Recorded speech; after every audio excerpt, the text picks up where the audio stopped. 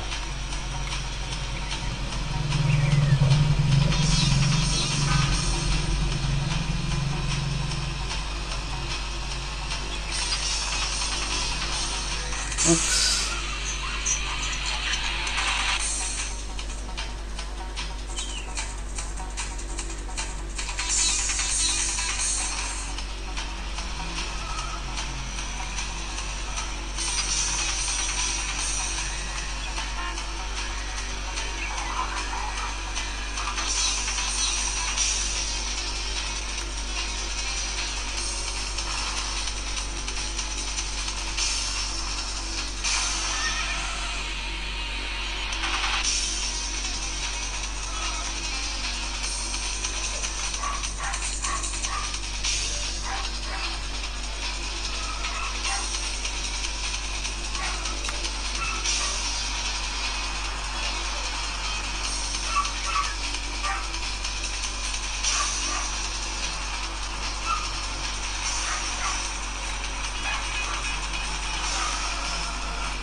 So, okay, right, maganda siya, okay.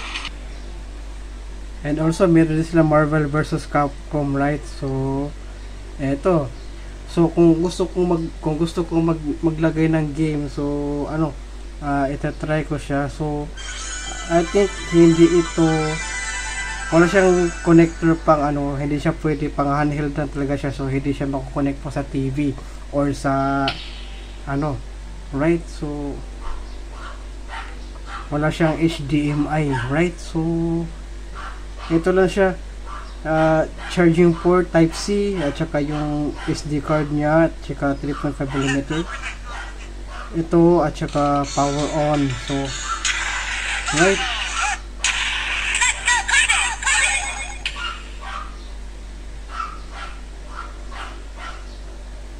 so okay, for the last one.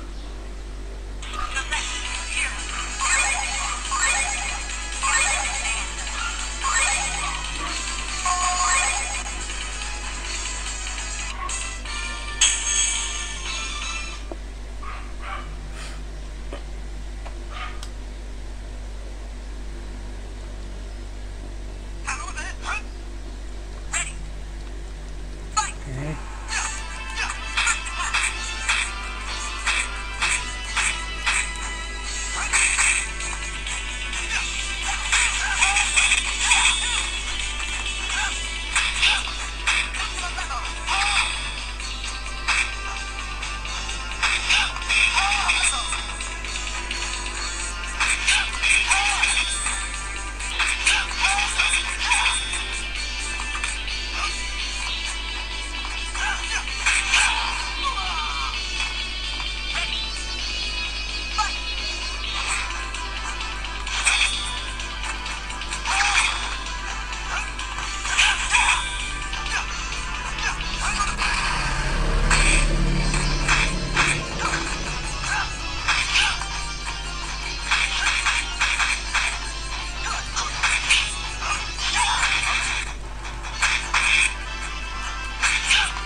So, ayos, okay. So, ang ganda siya, maganda siya. Okay, maganda. So, ano, ito, what is my first impression of this one is, ano, maganda din siya. So, parang, ano, pang Game Boy talaga siya. Yung original na Game Boy, yung color niya, so, yung kitang-kita naman, di ba? So, yun siya, okay din siya. So, ang naka-ano lang dito kasi, wala siyang HDMI port, right? So, yung mini HDMI, katulad lang ng Anbernic, right? So, pang handheld lang talaga siya. Pang handheld lang. At saka, yung ano, button niya dito, okay din naman yung button niya. Okay, okay din naman yung button niya. Working siya. And, talagang working. Maganda siya kasi napaka-comfortable din. So, maliit siya kaysa sa Anbernic RG35XX, right? So, and then also, ang nakagandahan ni kasi dito kasi yun napaka-nostalgic ng color talaga niya. So, may yung Game Boy kasi, yung original na Game Boy, may pagka silver gray kasi yung silver gray kasi yung Game Boy na original. So parang ang ginaya lang dito ay ito yung niya dito, right? Yung D-pad at saka yung face button at saka yung dito. Dito. So at saka I think dito. So overall okay din siya. At saka hindi lang ang nakaganda dito kasi naka wifi siya. So maganda dito kasi naka wifi siya. So right, so since since hindi siya makapag hindi siya so kung gusto mong mag-save ng mga games N64, ito N64, so hindi ko pa ito nabuksan okay, Super Mario 64 pala. Okay, so pwede ka pala maglaro dito, pwede ka rin pala maglaro ng mga games dito sa application. So parang ganun lang. So hindi gaano ka yung mga games dito so okay, so may mga extra na mga games pala dito, right? So yun, overall maganda siya at saka nagustuhan ko ito. So itong brightness, okay, meron siyang brightness dito so at saka language key map at saka yung mga themes, yung hardware, okay, maganda siya. And then okay, let's go. Okay siya, okay, right? So exit, okay, paano yung exit? Okay, so overall okay siya. And then okay, maganda siya, right? So okay, so okay, that's it muna ngayon. And thank you so much for watching, and please don't forget to subscribe, okay? At hindi lang pala, so may parating pa pala na iba pang retro handheld console po na, okay? So at saka na-check out ko na rin yung isa pang retro handheld console. So unburnick po yun na horizontal yung ganun. So hindi po siya Android. So ayun pong nakalimutan ko kung ano yun, basta na Unburnick RG, meron siyang H sa huli. So yun po yun. So watch out for it kasi meron pa akong iba pang additional na mga retro handheld console po na collection. So okay, so stay tuned for more, and thank you so much for watching, and please don't forget to subscribe, okay? And click the notification bell para always din po kayo ma-notify sa mga upcoming future videos po dito sa aking channel. Okay, so stay tuned, okay? Stay tuned because gagawa po ako ng review nito at gagawa pa ako ng review at saka comparison about sa Unburnick RG35XX. Okay, so thank you, and see you again in my next video, everyone.